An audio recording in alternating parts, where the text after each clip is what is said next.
Hello, today I'm gonna read this book that's called The Footballer from Outer Space. And I'm not gonna read the whole book today because it's 64, it's too long. I can't read the whole book, but I'm gonna read to chapter 5, okay? Now I'm just gonna find chapter 1 and I'm gonna read. 1. Crash! Kerboom! That was the main thing in Tom Campbell's head that afternoon as he zoomed along the narrow lane to Hopley's Green and approached the blind corner. Kerboom! Kerboom! He was standing on the pedals of his beaten-up BMX, late for a kickabout with some mates on Spearmarsh Common. Last time he'd played, Ben Rubich and Peter had said so. He hadn't got a single shot past the log in goal. This time it's going to be different. Kerboom! He said through gritted teeth.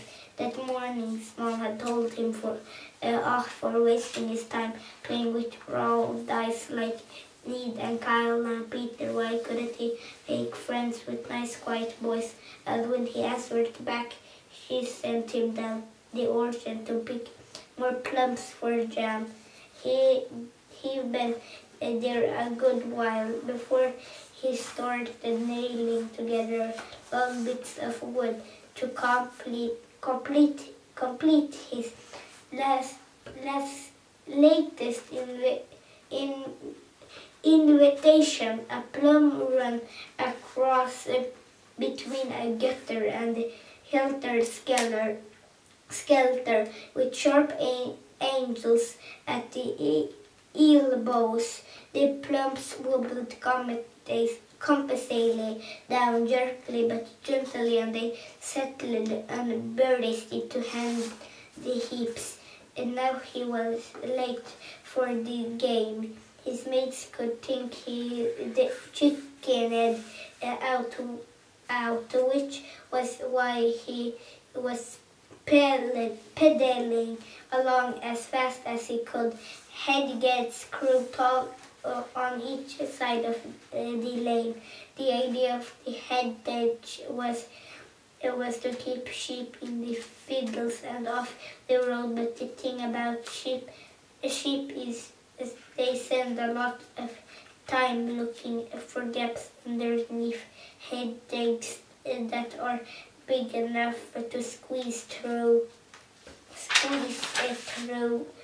Tom knew this being a country land, but he boomed onward anyway. Kerboom! Kerboom! His whole body was shaking with the effort of holding on his handlebars while gripping the football under one arm. Suddenly a sheep shoot out of the head like a huge lump of soap from a wet fist and tried to barge Tom into a muddy dish. Tom was starting, but his reflexes were excellent.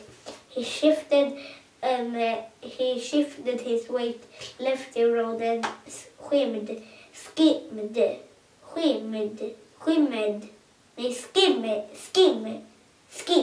I don't know, it's okay. I don't know either. Skimmed up along the grassy bank under the hedgerow like a stunt rider on the wall of death. Bam! Muttered the sheep. If only Tom hadn't turned to shoot. Haha, you missed me, mutton brain, but he did. And just for a second he took his eye off what was in front of him. Perhaps these things are writing in the stars anyway. He saw too late that he was speeding straight toward the sturdy trunk of an ash tree. The only way to miss it was to crash into a silver spacecraft that lay still and started right beside it on the very edge of hopeless green. Kerboom! To the visitors. As it turned out, it was the bike and football that hit the tree trunk, and Tom crashed into the spacecraft. Not that Tom realized it was a spacecraft. As a matter of fact, he thought it was some sort of shiny aluminum motorhome. Still, it was a good thing that it was a spacecraft, because otherwise he might have broken his neck. Luckily, the spacecraft was made of a fractal recording material, so it was just as if Tom had dipped into a Corvian-sized marshmallow. He was entirely unhurt, but that didn't stop. But that didn't stop him making rather a fuss, hopping about, feeling himself for dents and lumps and going, "Oh, ouch, yoch, ouch."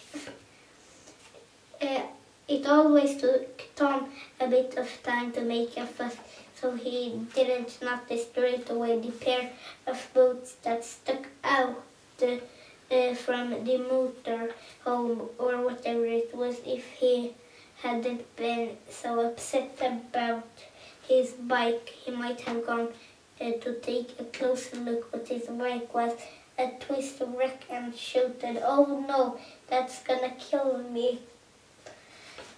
"Hey, give over," came an anxious, moved voice. "No killing, what will Tom?" Spinning around, that was when he finally noticed the boots. They were unlike and any other boots he had using. They shone like glass and changed color every few seconds. "I come in, Pete," said the voice again. "I'm trying to fix something." "What?" replied Tom. He felt nervous because if he knew that voice, yet it was still odd. It was all on one note, somehow like a computer voice. A moment later, the owner of the voice crawled out into the sunshine and scrambled to his feet.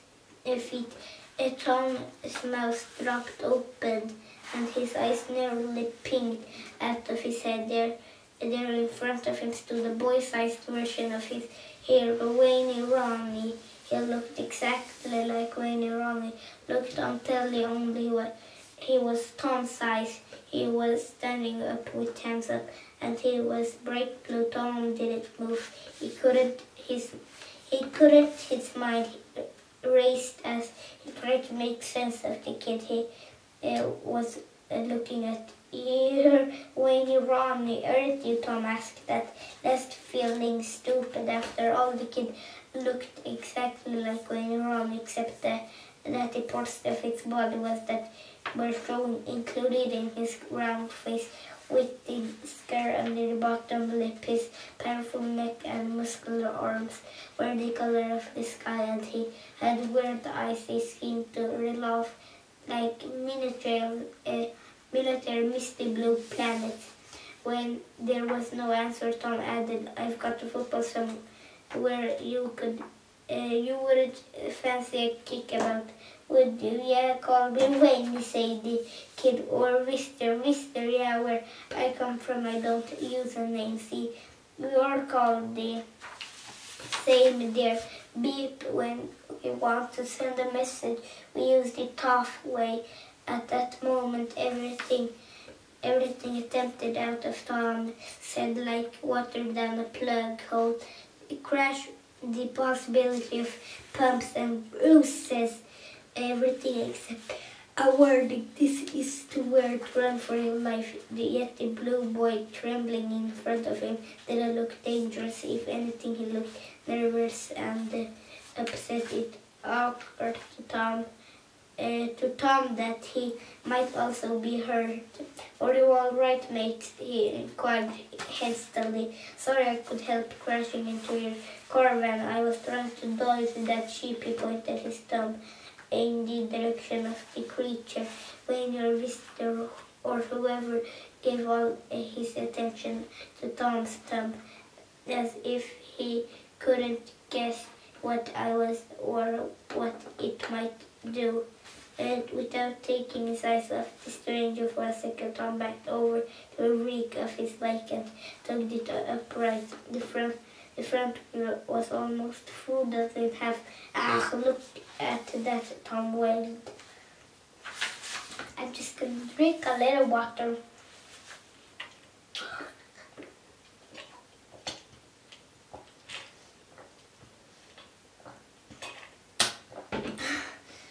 "Surrender," cried the blue boy, backing away, lifting his arms higher. He looked terrified. "No blasting, okay?"